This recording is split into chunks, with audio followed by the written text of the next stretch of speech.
एक जंगल में एक शेर था। शेर एक दिन अपनी गुफा में सो रहा था। उस समय एक चूहा खेलते खेलते गुफा के अंदर आ गया और शेर के ऊपर टकरा गया।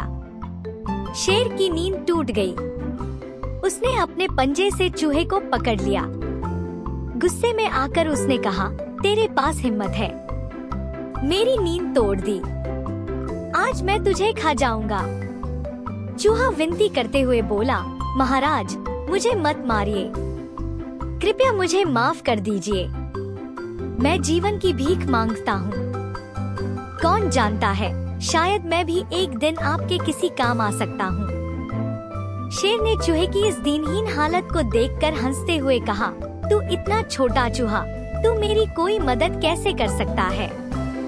जा भाग। शेर ने चूहे को छोड़ दिया।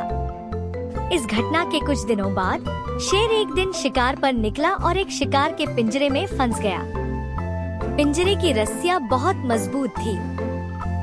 बहुत कोशिश करने के बावजूद वह रस्सियों को नहीं काट सका।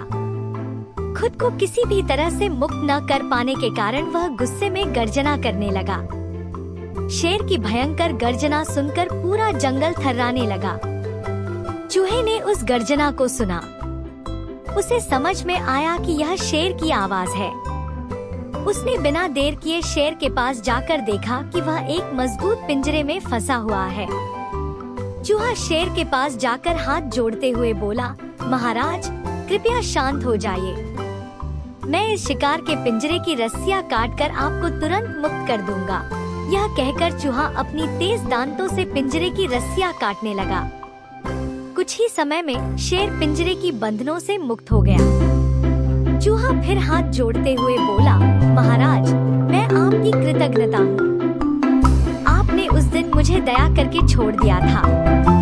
मैं आपकी मदद करने के लिए उसी कृपा की याद में दौड़ कर आया हूँ। नीतिक था, कमजोर समझकर किसी को तुच्छ नहीं मानना चाहिए।